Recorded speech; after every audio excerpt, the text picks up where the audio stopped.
Now, more than 20,000 students are still waiting for their NSFAS allowances from last year. As the new year kicks off and students return to campus, some unions are now concerned that due to the delay in these payments, others will be affected. And that will essentially have an impact on how students afford basic needs, including food and accommodation. NSFAS says it's aiming to intensify their work with institutions to ensure that systems that have been put in place are effective in order to avoid any other delays.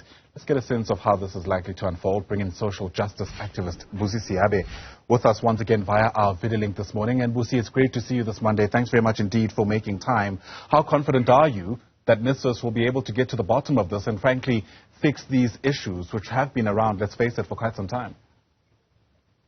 Good morning, and thank you very much for having me. I think it is imperative to remember that the Higher Education and Training Department has repeatedly admitted that NSFAS is unable to fund all students who qualify for it. Essentially, the scheme has funded only half the number of students who needed it last year, and this will be the case again this year. Thus, it is uninspiring that we are starting the year with close to over 20,000 students' allowances still being unpaid. The fact remains that the situation, the solution to the issue facing the higher education sector is free education. And this is something that NSFAS needs to be able to come to the table and consider when looking at the current issues that they are facing.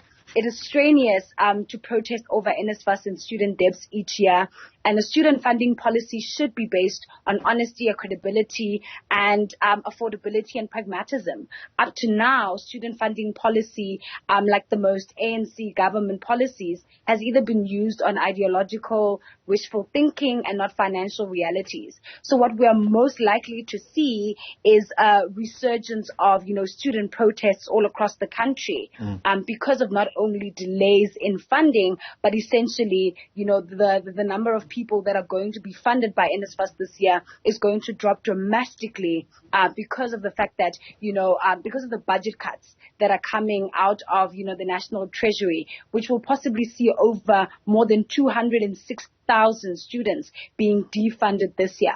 So more than anything else, I believe that the ANC government's decision to even cut the NSFAS budget by about 13 billion rands in an election year is not a coincidence.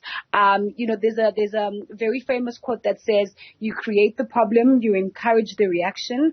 In the sense that something must be done, and then you offer the solution. And this is most likely what we're going to see coming out of the NSFAS situation that we're going to be meted against in this financial year. And more than anything else, the reality is that South Africa's tattered public finances are unable to finance a student funding model that is based on grants. And this is what is happening at the moment with NSFAS, especially post, the Jacob Zuma era, where we had been promised free education, but it was essentially overturned when President Ramaphosa came into office. And what we're seeing is that this is not to dismiss that over, 4 trillion of public money has been lost over the past decade, and a full half through government corruption, mismanagement, ideological projects. But in essence, what we're seeing is that more than anything else, the waste of money makes it difficult to argue that there is no financial capacity in the state to finance free higher education or any other need. And we need to be investigating why essentially there is no government will or buy-in to essentially remove the NSFAS system in its entirety in order to bring forth free education. Right. Because more than anything else, NSFAS should be abolished or drastically overhauled to become more commercially orientated. It's interesting you say that, of course, because as you and I have this conversation, there are these reports that apparently Blade Monday, the Minister of Higher Education and the chairperson of NSFAS apparently received kickbacks worth millions from NSFAS service providers, and all of this as part of an investigation by the organization undoing tax abuse. At the very least, the picture that it paints leaves a lot to be desired. But, so much has been said about how we can actually have a more sustainable solution in higher education.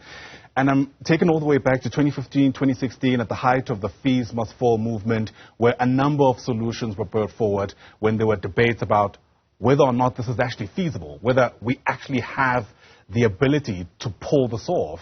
A couple of years down the line, I wonder what you reckon we have been able to take home as wins from that time? Or was it just yet another fleeting moment in this country's history? I definitely agree with you. I mean, at the center of the collapse of higher education, or rather the higher education sector, is Bladen Zamande, who has been exposed in videos. Voice recordings have been leaked, linking, donations of 1 million to the SACP. But more than anything else, we must also remember that there were various recommendations that went off, that were given to NSFAS regarding the funding of free education, as well as government as well. And one of those recommendations was the Werkman's attorney's report recommendations that were given to NSFAS, which essentially called for, NSFAS to be converted into a grant or a student loan, as opposed to us attaining or having free education, because of the difficulty and the nuances around the funding of free education. There are various recommendations that were given to NSFAS, and all those recommendations have been essentially ignored. And now what we're finding is students calling for the removal of Narako and Izaga as a new payment system, and rather calling for, institutions of higher learning to be allowed to pay students, as there has not been an issue with institutions' payments to the state. So when it comes to recommendations, there are various recommendations that have been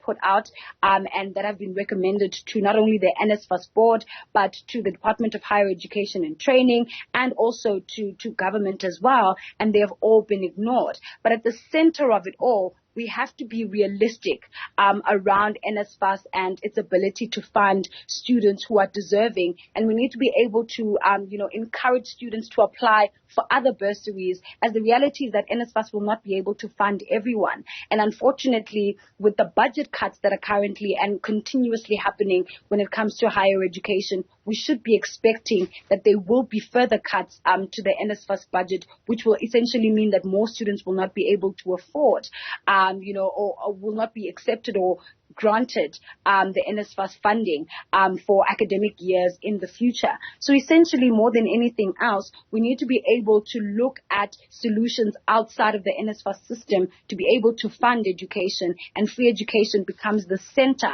of the conversation that we must have, and we must try and implement to a large extent, especially looking into the fact that this is, a year of national elections, and a lot of political parties will be campaigning around education. We need to be able, as young people, particularly as the youth, to be able to interrogate, policies and manifestos that will be coming out to see which one works better for young people who are looking to further their education outside of, secondary schooling. So when it comes to NSFAS, we need to be able to understand that although not everyone will be able to qualify, we need to be able to have measures and means in place to ensure that students that are currently on the financial scheme are adequately funded, that they have the resources that they need in order to progress accordingly, and that as many people as possible are funded while we resolve the issue of NSFAS, the mismanagement of funds, the corruption that is happening in there,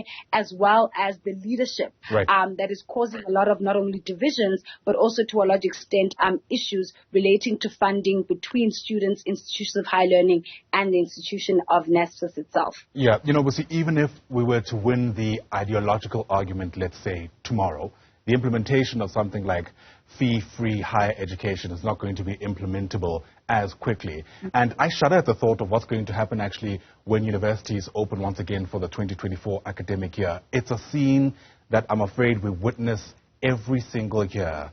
A large cohort of students arrive, there's issues with accommodation, issues with funding, people having to be turned back even though they were sent with the last money they have from their homes, and it's all just really devastating. I wonder how you reckon we could deal with that this time around, given just how often we've been here.